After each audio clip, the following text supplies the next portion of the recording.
तो हमारा कॉन्स्टिट्यूशन कैसा है?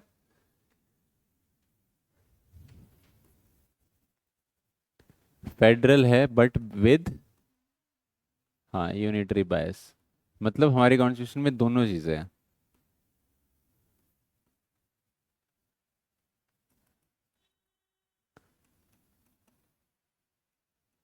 ठीक है, इसका मतलब हमारे कॉन्स्टिट्यूशन के कुछ फीचर्स तो फेडरल हैं और कुछ यूनिटरी।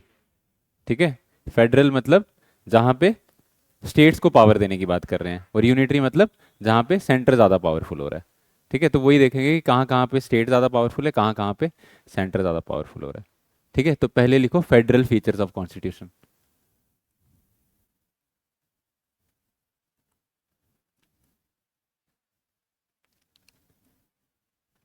ठीक है, बताओ किन किन फीचर से आपको लगता है कि हमारे देश का कॉन्स्टिट्यूशन फेडरल है? आर्टिकल नहीं है ये कोई, बड़े सारे आर्टिकल्स हैं जो बताते हैं कि फेडरल फीचर है। बहुत सारे आर्टिकल्स हैं। बताओ क्या क्या चीज़ है ऐसी हमारे देश की पॉलिटी में जिससे आपको लगता है कि फेडरल है?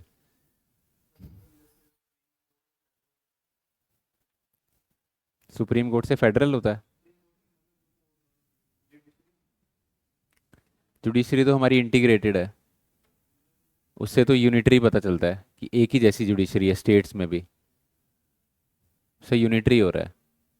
फेडरल तब होता अगर हर स्टेट में अलग से सुप्रीम कोर्ट होता, हर स्टेट का अपनी जुडिशरी होती, उनका सेंटर वाले सुप्रीम कोर्ट के साथ कोई लेना देना नहीं होता, फिर होता फेडरल। जैसे पहला देखो, पहला ही फीचर है ड्यूअल गवर्नमेंट है हमारे यहाँ पे।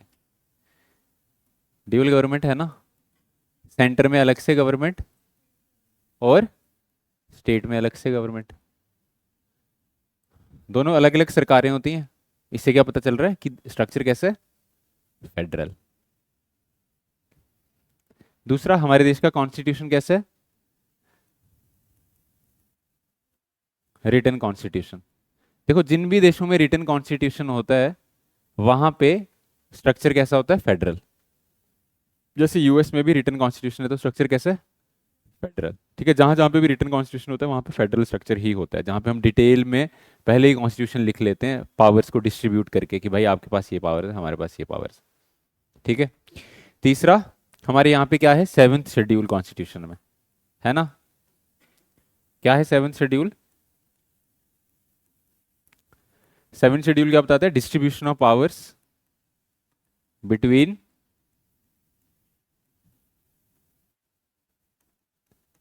Between centre and state. ठीक है, तो इस शेड्यूल में क्या है? तीन लिस्टें हैं। कौन कौन सी? सेंटर लिस्ट और स्टेट लिस्ट और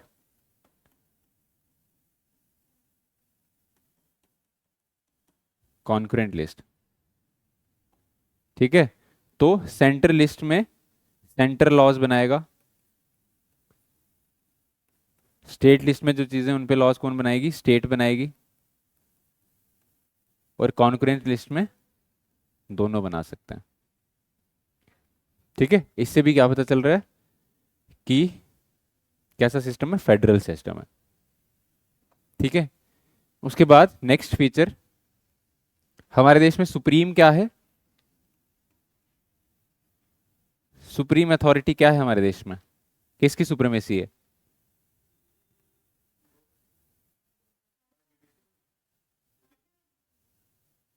कॉन्स्टिट्यूशन की। ठीक है, किसकी सुप्रीमेसी है? कॉन्स्टिट्यूशन की। ठीक है, जहां पे गवर्नमेंट की सुप्रीमेसी होगी, पार्लियामेंट की होगी, वहां पे यूनिटरी स्ट्रक्चर होगा, जैसे ब्रिटेन में। ठीक है।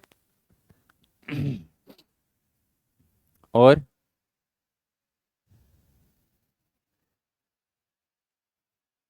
और कोई फीचर? हमारा कॉन्स्टिट्यूशन कैसा है?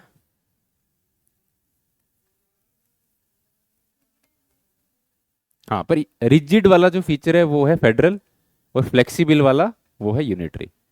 क्यों? कॉन्स्टिट्यूशन को चेंज किसने करना है? सेंटर ने। तो अगर रिजिड है इसका मतलब चेंज नहीं कर सकता सेंटर, तो कौन सा फीचर हो गया? Federal feature. कि सेंटर जो है वो क्या नहीं कर सकता? कॉन्स्टिट्यूशन को चेंज नहीं कर सकता, जो बन गया है वो ठीक है अब। बट चेंज कर सकता है तो वो कौन सा फीचर हो जाएगा? यूनिटरी फीचर हो जाएगा। ठीक है, तो रिजिड कॉन्स्टिट्यूशन है। ठीक है, जो फेडरल प्रोविजंस हैं उनको अगर चेंज करना है तो क्या चाहिए? क्या चाहिए? कल ही हमने पढ़ा, क्या चाहिए? Consent of half of the states. ठीक है, तो इधर से क्या पता चल रहा है? कि फेडरल सिस्टम है। ठीक है, वो सारी चीजें जहां पे आप स्टेट को अहमियत दे रहे हो वो सारी चीजें आपके फेडरल सिस्टम में आएंगी, जहां पे स्टेट की बात आप सुन रहे हो। ठीक है, उसके बाद हमारी जुडिशरी कैसी है? देखो, इंटीग्रेटेड जुडिशरी कैसा फीचर है? यूनिटरी। और इंडिपेंडेंट जुडिशरी कैसा फीचर है? फेडरल। ठीक है, हमारी जुडिशरी में सेंटर जो एग्जीक्यूटिव है सेंटर वाला, उसका कोई रोल नहीं है। इंडिपेंडेंट है जुडिशरी, अपने तरीके से काम करती है, तो वो भी एक क्या है? फेडरल स्ट्रक्चर है, इंडिपेंडेंट जुडिशरी।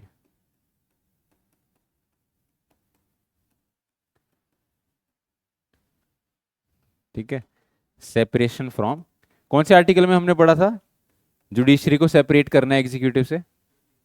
हाँ, ये शाबाश, ऐसे आर्टिकल याद रखा करो।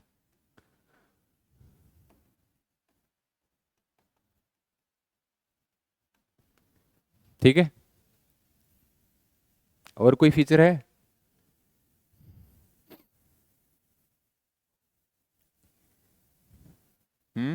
और भी कोई फीचर है? हमारी पार्लियामेंट कैसी है? पार्लियामेंट में कितने हाउसेज हैं? दो हाउस। और पार्लियामेंट का एक हाउस है जिसको हम बोलते हैं राज्यसभा। वहां पे जो भी लोग आते हैं कहाँ से आते हैं? स्टेट से। तो वो स्टेट्स की रिप्रेजेंटेशन है पार्लियामेंट में, वो भी कैसा स्ट्रक्चर है? फेडरल। ठीक है, तो बाईकैमरलिज्म कैसा फीचर है? Federal feature.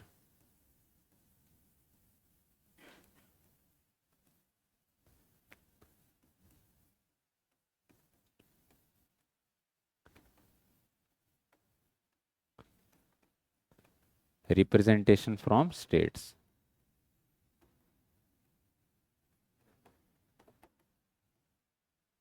ठीक है, समझ आ गए? ये सब फीचर्स क्या हैं?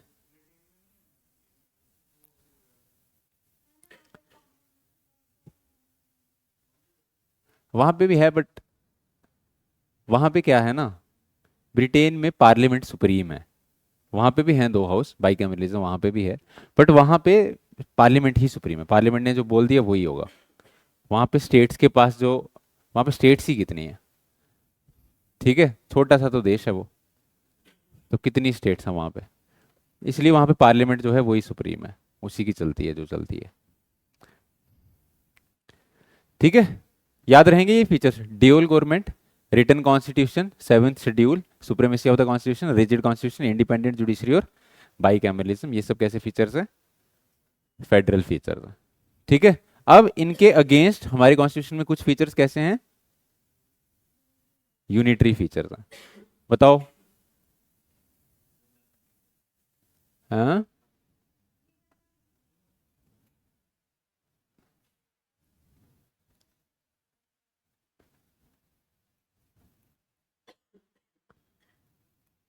क्या हो गया? कौन याद कर रहा है? वरुण, गर्लफ्रेंड है तेरी? फिर ठीक है।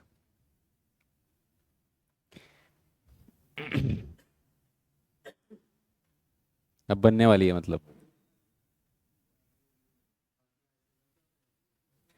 हाँ, खांसी आने के बाद, खांसी आने के बाद बन जाती है।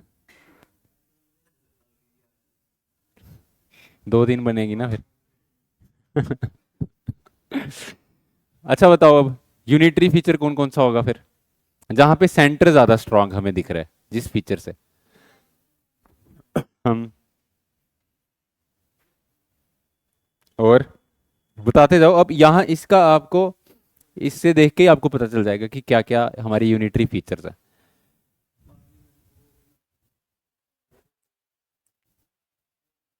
बिल्कुल यूनिटरी स्ट्रक्चर नहीं है, ऐसे कुछ कुछ यूनिटरी फीचर्स हैं।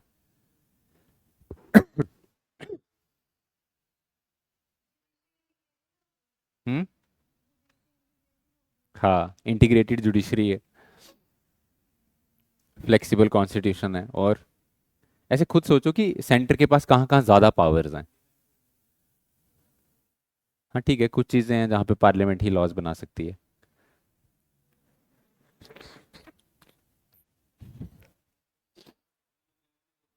हाँ, इमरजेंसी प्रोविजंस एक यूनिटरी फीचर है, क्योंकि जैसे ही इमरजेंसी लगती है सारी पावर किसके पास चली जाती है? सेंटर के पास, तो वो एक यूनिटरी फीचर है। और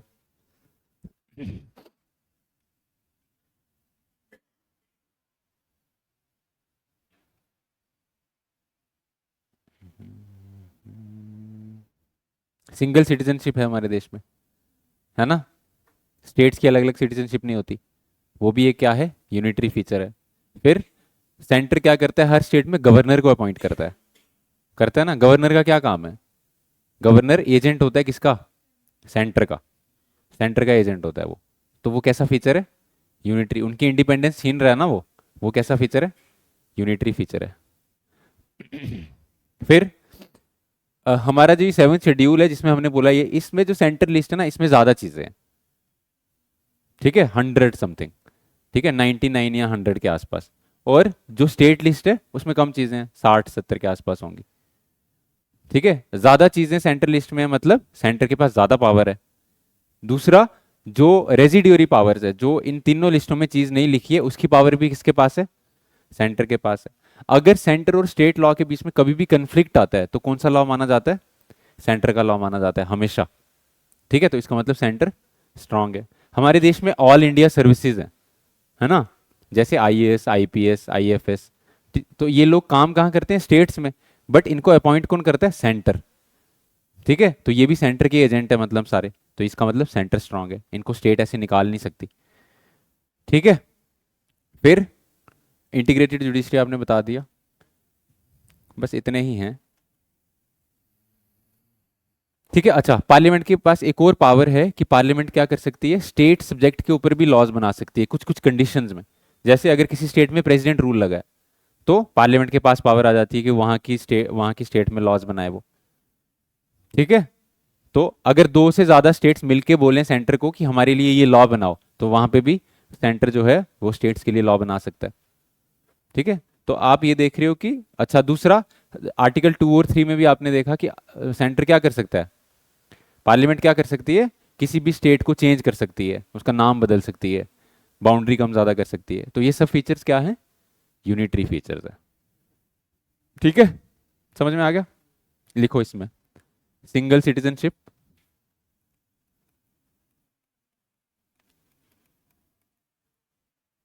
ठीक है। अब पेपर में आपको आएगा which of the following are unitary features, ऐसे आपको मिक्स करके दे देंगे, फिर उधर कंफ्यूज नहीं हो जाना कि ये यूनिटरी है कि फेडरल है। ठीक है, वहां पे देख लेना कि इससे सेंटर को पावर मिल रही है कि स्टेट को पावर मिल रही है। ठीक है। दूसरा लिखो, single constitution for state and centres. Single constitution है ना सबके लिए।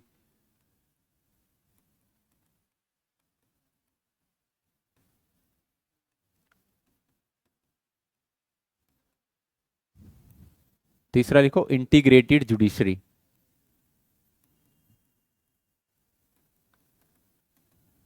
फोर्थ लिखो, all India services.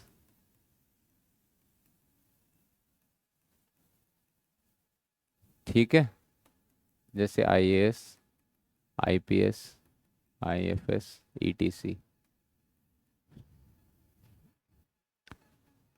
Appointment of governor.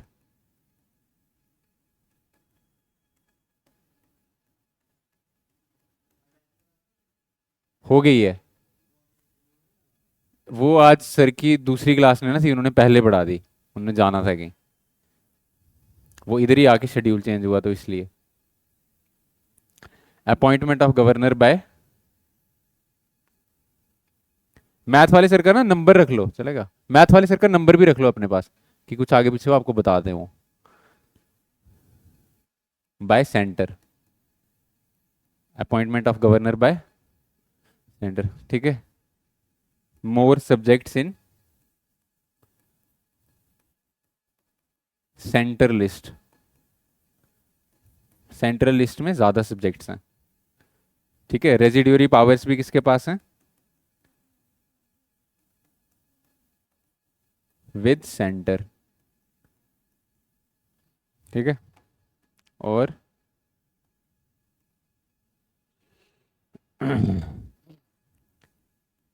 Centre can make laws on state subject also.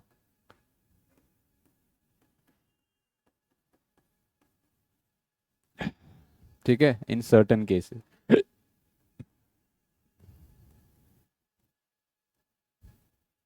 उसके बाद इमरजेंसी प्रोविजंस।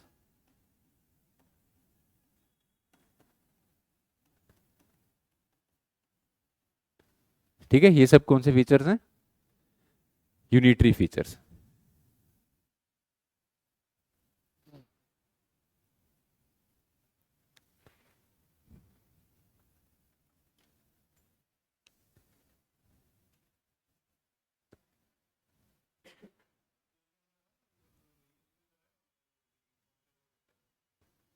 ये वहाँ पे सिस्टम ऑफ गवर्नमेंट्स हैं तो ये आ सकता है उसमें। हाँ, हाँ, सिस्टम ऑफ गवर्नमेंट्स में ही है। उसमें बस इसके बाद अब हम जो पढ़ेंगे वो शायद वो नहीं आएगा कांस्टेबल में। यहाँ तक तो है।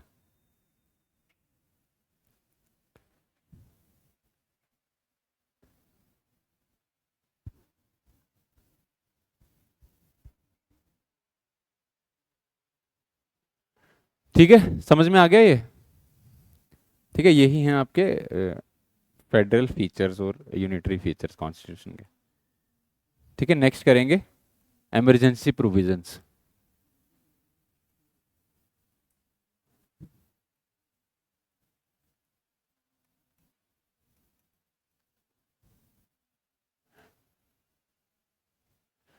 ठीक है, इमरजेंसी प्रोविजंस का क्या मतलब है कि हमारे कॉन्स्टिट्यूशन में कुछ ऐसी प्रोविजंस हैं जिससे क्या हो जाता है, सारी पावर किसके पास चली जाती है?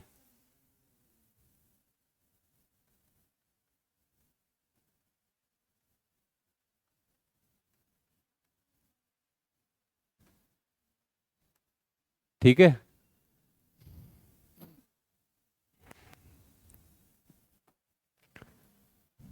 कौन कौन सी इमरजेंसी प्रोविजंस है हमारे कॉन्स्टिट्यूशन में? हम्म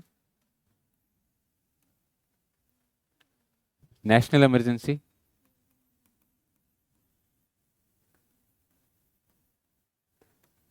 आर्टिकल, फिर स्टेट इमरजेंसी, आर्टिकल 356 और आर्टिकल 365। क्या डिफरेंस है इन दोनों आर्टिकलों में?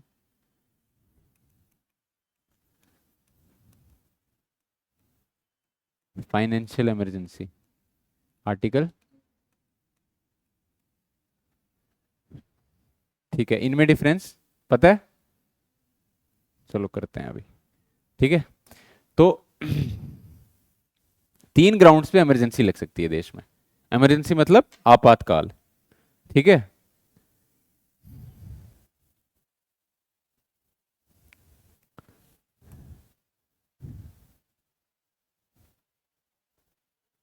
ऐसे ही नहीं तो टेबल बना लो।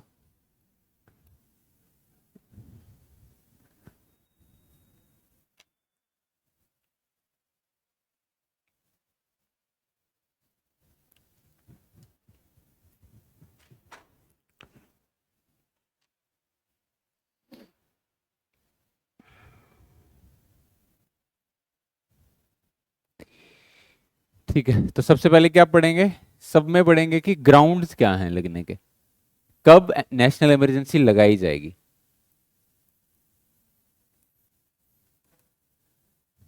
हम्म नेशनल इमरजेंसी कौन डिक्लेयर करेगा? प्रेसिडेंट। ठीक है, प्रेसिडेंट नेशनल इमरजेंसी डिक्लेयर करेगा, और कब? दो कंडीशंस हैं। ठीक है,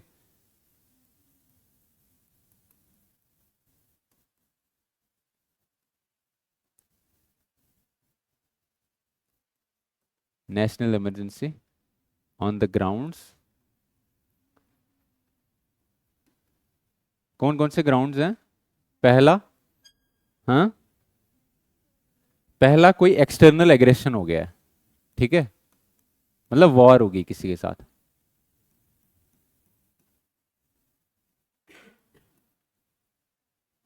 और दूसरा इंटरनल आर्म्ड रेबिलियन, कि देश के अंदर ऐसे हालात बन गए कि देश के अंदर जो लोग प्रोटेस्ट कर रहे हैं या फिर रेबिलियन कर रहे हैं, जो भी कर रहे हैं, वो कैसे कर रहे हैं? आर्म्स के साथ कर रहे हैं, ठीक है। अच्छा, ये जो कंडीशन है इंटरनल आर्म्ड रेबिलियन की, इससे पहले ये 1978 में चेंज हुई है। इससे पहले क्या थी कि इंटरनल डिस्टरबेंस, इंटरनल डिस्टरबेंस के बेसिस पे इमरजेंसी लग सकती थी इससे पहले। तो वो इंटरनल डिस्टरबेंस डिफाइंड नहीं थी कॉन्स्टिट्यूशन में, ठीक है। तो वो प्रेसिडेंट डिसाइड करेगा कि उसको लग रहा है कि कुछ ऐसा होने वाला है एक देश में जिससे देश का हालात जो है वो खराब हो जाएंगे, ठीक है। जो इंदिरा गांधी ने इमरजेंसी लगाई थी वो इसी ग्राउंड पे लगाई थी, किस पे? इंटरनल डिस्टरबेंस के ग्राउंड पे। और फिर इन्होंने 1978 में इसको चेंज कर दिया, 44th कॉन्स्टिट्यूशनल अमेंडमेंट से 1978 में इसको चेंज किया। और ये इंटरनल डिस्टरबेंस से चेंज करके क्या कर दिया?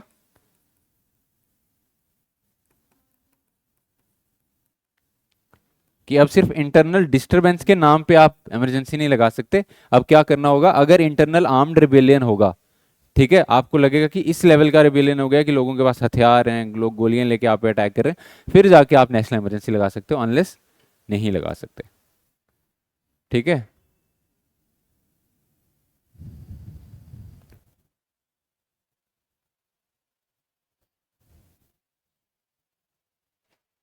अच्छा, इसमें 44th कॉन्स्टिट्यूशनल अमेंडमेंट में एक और चीज चेंज की थी।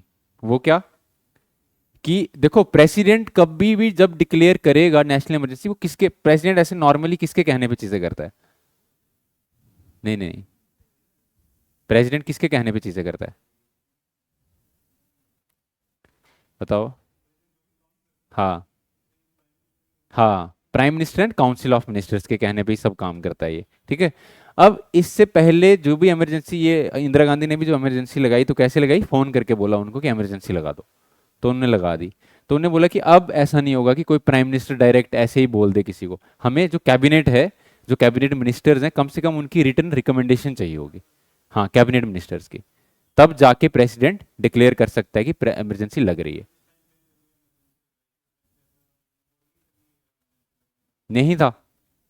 उस टाइम पे क्या था, ये इमरजेंसी जब लगी 1975 में, उस टाइम पे जयप्रकाश नारायण एक मूवमेंट चला रहे थे इंडिया में, ठीक है, टोटल रेवोल्यूशन। ये इंदिरा गांधी का जो भी रूल था, उनको ऐसे लगता था कि बड़ी करप्शन ये कर रहे हैं लोग, ठीक है, इसके अगेंस्ट वो मूवमेंट चला रहे थे, और उस मूवमेंट को कर्ब करने के लिए ये इमरजेंसी लगी है, ठीक है। तो वो जयप्रकाश नारायण पहले कांग्रेस के ही लीडर थे, बाद में उन्होंने जनता पार्टी ज्वाइन कर ली थी फिर, ठीक है ना। तो एक कंडीशन ये है, दूसरी कंडीशन क्या है? प्रेसिडेंट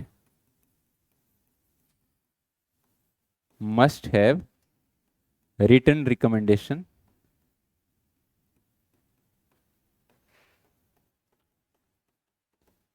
of cabinet, ठीक है, कैबिनेट की रिटर्न रिकमेंडेशन होगी, उसके बाद ही क्या कर सकेगा? इमरजेंसी लगा सकेगा, ठीक है। और मिनर्वा मिल्स केस में सुप्रीम कोर्ट ने एक जजमेंट दी है कि इमरजेंसी किसी ने अगर लगाई, उसको बाद में आप चैलेंज भी कर सकते हो सुप्रीम कोर्ट में कि भाई क्या ये सही लगाई इन्होंने कि नहीं लगाई, इससे पहले इमरजेंसी को चैलेंज नहीं कर सकते थे। बट मिनर्वा मिल्स केस में सुप्रीम कोर्ट ने बोला कि इमरजेंसी जो है उसको आप चैलेंज भी कर सकते हो।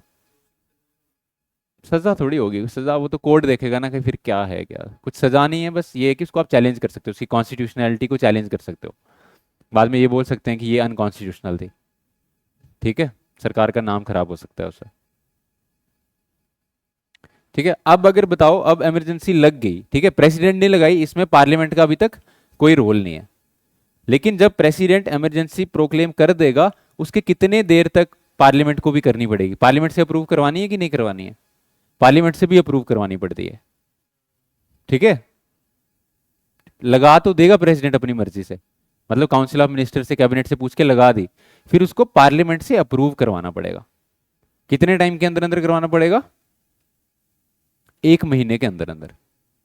ठीक है, 1 महीने के अंदर अंदर पार्लियामेंट उसको अगर अप्रूव करेगी तो ही उस इमरजेंसी को हम मानेंगे, नहीं तो नहीं मानेंगे।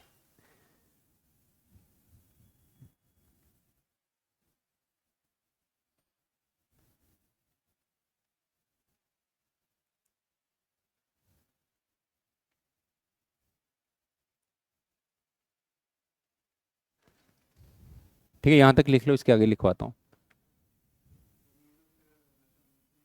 ना। हाँ, 1 महीना लग सकती है, उसके बाद नहीं लगेगी फिर, अगर पार्लियामेंट ने अप्रूव नहीं किया तो।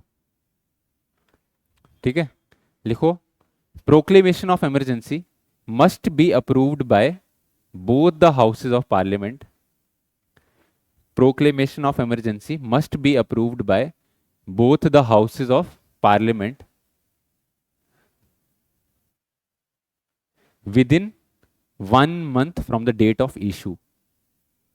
कितने टाइम के अंदर अंदर? 1 महीने के अंदर अंदर उसको दोनों हाउसेस से अप्रूव करना है। और दोनों हाउसेस से अप्रूव किस मेजोरिटी से करना है? नहीं नहीं, स्पेशल मेजोरिटी से। ठीक है,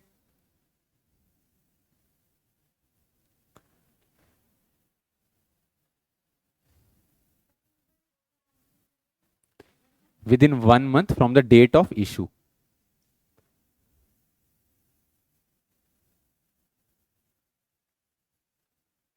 ठीक है, उसके बाद लिखो, if approved by both the houses, if next point, if approved by both the houses,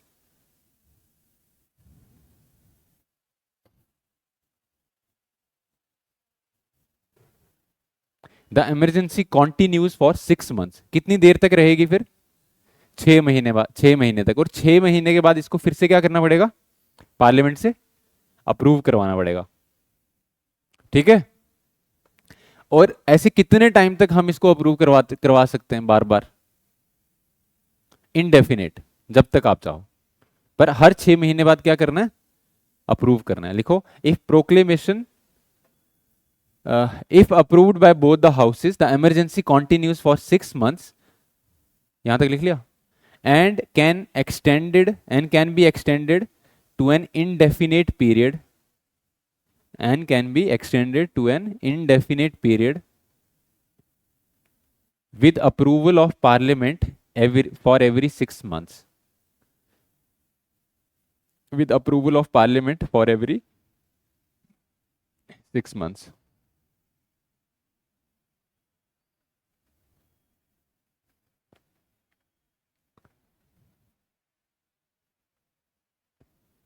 ठीक है, मेजोरिटी लिखी है आपने? मेजोरिटी नहीं लिखी अभी? लिख ली है?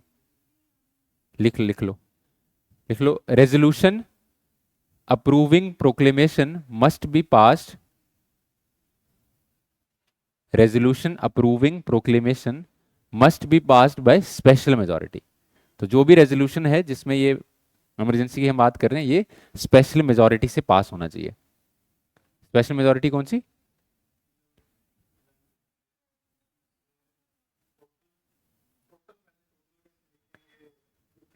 हाँ हाँ, ठीक है, 50% of total membership plus 2/3 of present and voting. ठीक है, जो कल किया था वही सेम।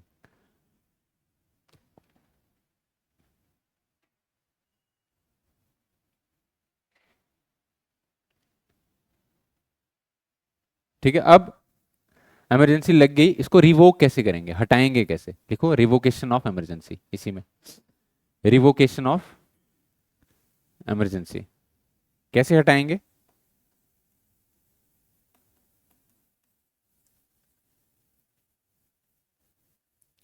देखो, it may be revoked by president at any time, it may be revoked by president at any time by a subsequent proclamation. या तो प्रेसिडेंट क्या करे, एक और प्रोक्लेमेशन लेके आए हाउस में, पार्लियामेंट में, और बोले कि हमें अब क्या करना है, इमरजेंसी को रिमूव करना है। It may be revoked by president at any time by a subsequent proclamation. But इस प्रोक्लेमेशन के लिए कैसी मेजोरिटी चाहिए होगी? Simple majority. ठीक है, ब्रैकेट में लिख लेना सिंपल मेजोरिटी। तो प्रेसिडेंट को जब लगेगा कि बस भाई अब कंडीशन ठीक हो गई है, अब हटा देते हैं, तो वो प्रोक्लेमेशन लेके आएगा और सिंपल मेजोरिटी से पास होगा तो हम हटा देंगे। दूसरी कंडीशन में अगर प्रेसिडेंट को नहीं भी लग रहा है पर पार्लियामेंट को ऐसे लग रहा है कि बस अब हटा देना चाहिए, तो पार्लियामेंट क्या कर सकती है? अगर पार्लियामेंट के 1/10 मेंबर्स ये रिटर्न नोटिस दें प्रेसिडेंट को या स्पीकर को कि भाई अब हटा देनी चाहिए, तो भी फिर उसका प्रोक्लेमेशन लाया जा सकता है। ठीक है, दूसरी कंडीशन लिखो, इफ 1/10 मेंबर्स ऑफ द लोक सभा, if 1/10 members of the Lok Sabha give a written notice to the speaker or president, give a written notice to the president or speaker, comma, a special sitting of the house should be held within 14 days। तो अगर मान लो कि house अभी session में नहीं है तो special sitting बुलाई जाएगी उसकी 14 दिन के अंदर अंदर। A special sitting of the house should be held within 14 days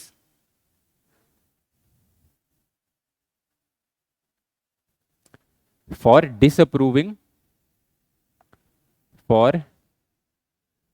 disapproving emergency। इसमें भी कौन सी मेजोरिटी चाहिए होगी? Simple majority.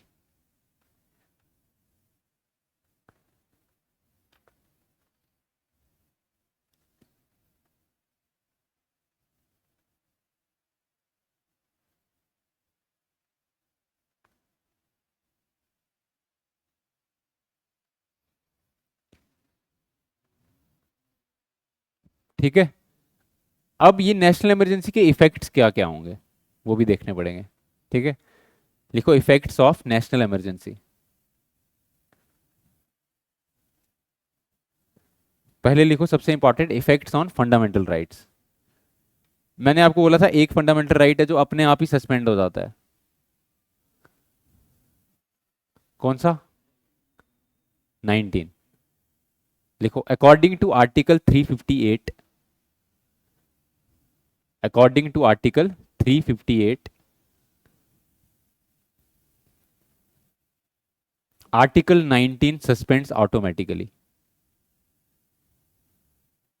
Article 19 suspends automatically. तो आर्टिकल 19 क्या हो जाएगा? अपने आप सस्पेंड हो जाएगा। आर्टिकल 19 में क्या क्या? Freedom of speech and expression, freedom to assemble, वो सब।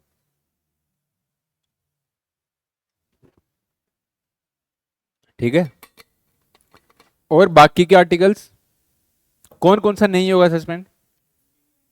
20 और 21 नहीं होंगे सस्पेंड, पर 20 और 21 को छोड़ के बाकी जो सस्पेंड करने हैं वो पार्लियामेंट बताएगी कि कौन कौन से सस्पेंड हैं। ठीक है, 20-21 नहीं होंगे सस्पेंड। तो लिखो अकॉर्डिंग टू आर्टिकल 359, इसी का दूसरा point, according to article 359 parliament can suspend any of the fundamental rights except article 20 and 21। parliament can suspend any of the fundamental rights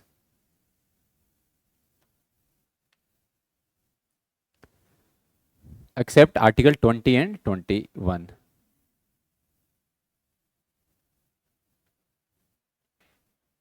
ठीक है, समझ गए? 358 और 359 में डिफरेंस समझ आया? 358 में आर्टिकल 19 अपने आप क्या हो जाएगा? सस्पेंड, उसके लिए कुछ करने की जरूरत नहीं है। बट 359 के अंदर पार्लियामेंट को जो प्रोक्लेमेशन है उसमें मेंशन करना पड़ेगा कि ये आर्टिकल्स हम सस्पेंड करने जा रहे हैं। ठीक है, समझ गए? अब ये जो आर्टिकल 19 भी सस्पेंड होता है ना, ये तब सस्पेंड होगा जब नेशनल इमरजेंसी लगी होगी on the grounds of external aggression. जब बाहर से किसी ने अटैक किया, चाइना ने अटैक कर दिया, पाकिस्तान ने अटैक कर दिया, उस टाइम पे आर्टिकल 19 सस्पेंड होगा। अगर तो इंटरनल रेबेलियन है उसकी वजह से आर्टिकल 19 सस्पेंड नहीं होगा। ये भी लिख लो कहीं नोट में, नोट में लिख लो, article 19 will be suspended only in case of war और external aggression. Article 19 can only be suspended in case of war और एक्सटर्नल एग्रेशन।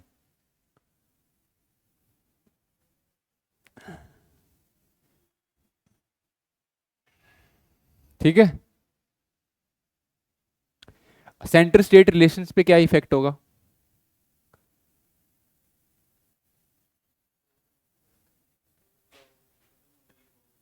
हाँ, सबसे पहले एग्जीक्यूटिव पावर्स जो हैं वो सारी किसके पास चली जाएंगी? सेंटर के पास। सुन लो, बाकी बताता हूँ। पहले एग्जीक्यूटिव पावर सारी सेंटर के पास चली जाएंगी, फिर लेजिस्लेटिव पावर्स भी सारी। पर क्या स्टेट का लेजिस्लेचर सस्पेंड हो जाएगा नेशनल इमरजेंसी के टाइम पे? ऐसा नहीं है, स्टेट का लेजिस्लेचर वैसे ही रहेगा, बस जो स्टेट लिस्ट में चीजें अब उन पे सेंटर भी लॉज बना सकता है। नहीं नहीं, पावर भी रहेगी स्टेट के पास, स्टेट भी लॉज बना सकती है, बट अब सेंटर भी स्टेट, जैसे पहले सेंटर स्टेट सब्जेक्ट्स के ऊपर नहीं बना सकती लॉ, ठीक है, बट इमरजेंसी के टाइम पे सेंटर भी स्टेट वाली चीजों के ऊपर लॉज बना सकती है। ठीक है, ऐसे ही फाइनेंशियल चीजों में भी क्या होगा, सारी पावर सेंटर के पास चली जाएगी। ठीक है, सेंटर जो है वो डिसाइड करेगा कि आपको कितना पैसा कहाँ देना है, कैसे कैसे करना है, वो डायरेक्ट करेगा। ठीक है, इसमें लिखने की जरूरत तो नहीं है?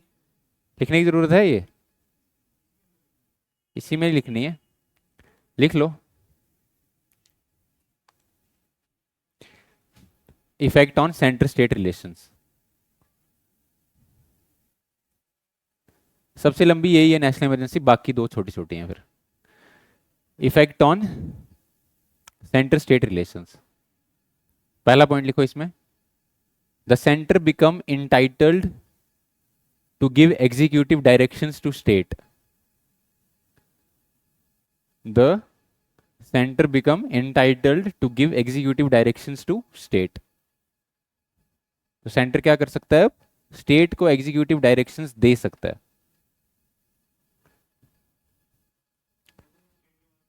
हाँ हाँ, स्टेट के पास भी बस यहाँ पे सेंटर के पास भी सारी पावर्स चली गई यहाँ पर। ठीक है, और यहाँ पे देखो स्टेट के पास, पर स्टेट जो है सेंटर को ओवर रूल तो नहीं कर सकता किसी भी कंडीशन में। ठीक है, तो सेंटर ही सुप्रीम रहेगा।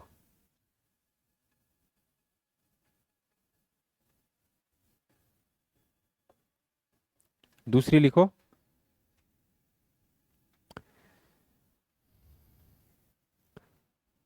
Parliament become empowered to make laws on any subject. Parliament become empowered to make laws on any subject mentioned in state list. तो पार्लियामेंट क्या कर सकती है, स्टेट लिस्ट में जो भी चीजें लिखी हैं उनके ऊपर भी लॉज बना सकती है।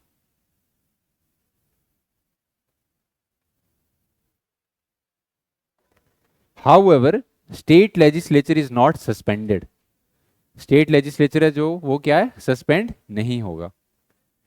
अच्छा, अब मान लो कि नेशनल इमरजेंसी के टाइम पे पार्लियामेंट ने स्टेट के ऊपर कोई लॉ बना दिया, वो कब तक रहेगा? हमेशा के लिए रहेगा। हम्म, इमरजेंसी के बाद 6 महीने तक रहेगा, उसके बाद वो इनऑपरेटिव हो जाएगा। उसकी वैलिडिटी कितनी है? 6 मंथ्स आफ्टर इमरजेंसी। इमरजेंसी के टाइम पे तो रहेगा ही रहेगा, इमरजेंसी के बाद भी कितने टाइम तक रहेगा? 6 महीने तक।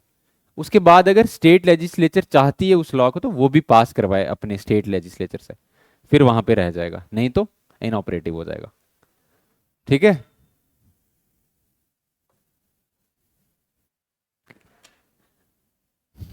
अच्छा, लोकसभा का जो टेन्योर होता है, कितना टेन्योर होता है लोकसभा का? 5 साल। उसके ऊपर क्या इफेक्ट होगा?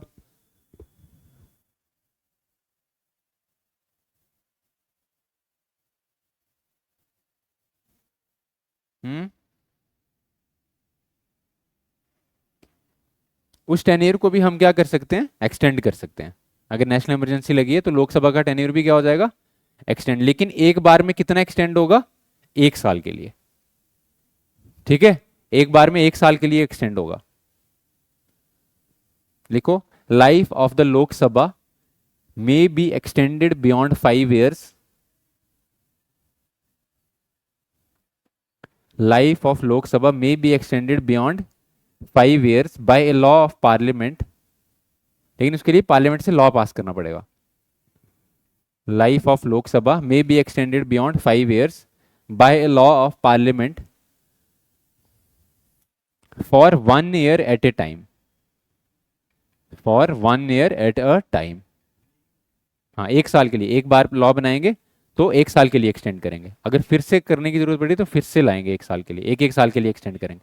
हाँ हाँ, पर ऐसा मतलब उसको हम हर साल बढ़ा सकते हैं, अगर इमरजेंसी एक्सटेंड हो रही है तो उसको हर साल एक एक साल के लिए बढ़ाते जाओ बढ़ाते जाओ बढ़ाते जाओ।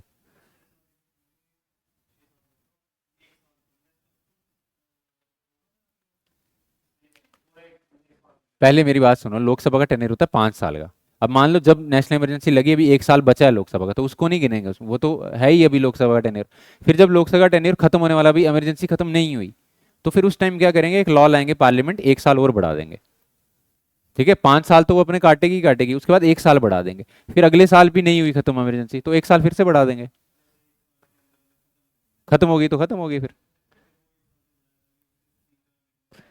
वो फिर 6, जैसे ही खत्म हुई ना उसके 6 महीने तक रहेगा वो, 6 महीने बाद फिर इलेक्शंस हो जाएंगे। ठीक है, लिखो, ये भी लिख लो point. This extension can not continue beyond 6 months after emergency.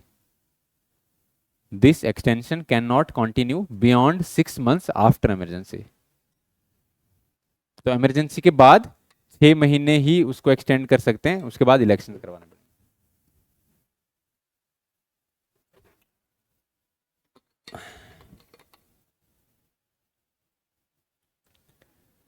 ठीक है, समझ में आया, ये है नेशनल इमरजेंसी। क्या क्या याद रखना है इसमें, इतनी कहानी में?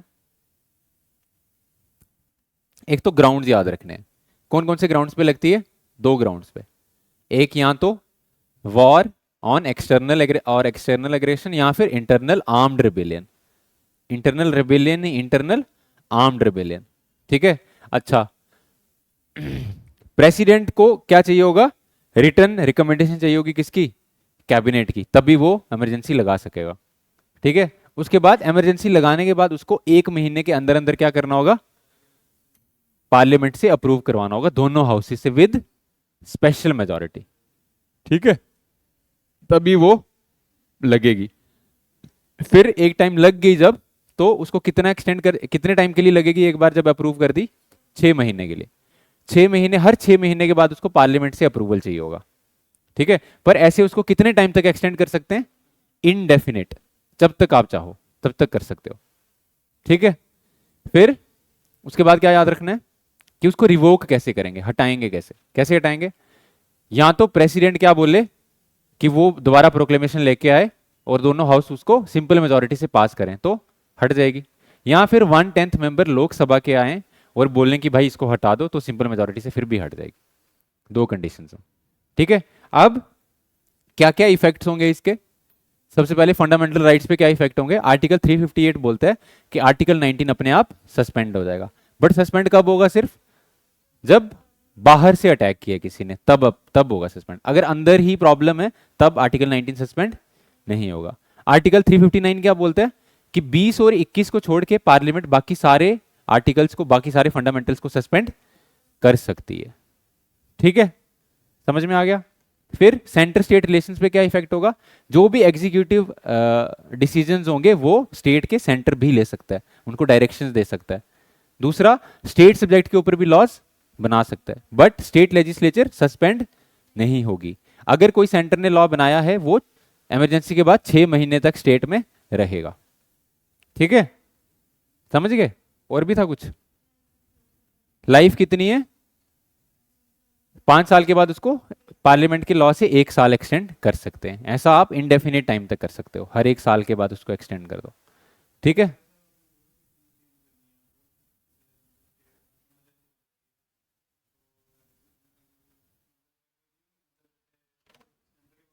हम्म हम्म कर देगी। कुछ नहीं, नहीं पार्लियामेंट करेगी। हाँ हाँ, हाँ हाँ, ठीक है, सिंपल मेजोरिटी से ही वो डिपेंड, वो तो फिर कॉन्स्टिट्यूशन में देख के पता चलेगा कि कैसे, क्या कौन सी प्रोविजन चेंज कर रहे हैं, क्या कर रहे हैं। ठीक है, ठीक है, समझ गए? उसके बाद है प्रेसिडेंट रूल। ठीक है, कल करेंगे प्रेसिडेंट रूल। प्रेसिडेंट रूल और ये छोटे छोटे हैं, प्रेसिडेंट रूल, फाइनेंशियल इमरजेंसी।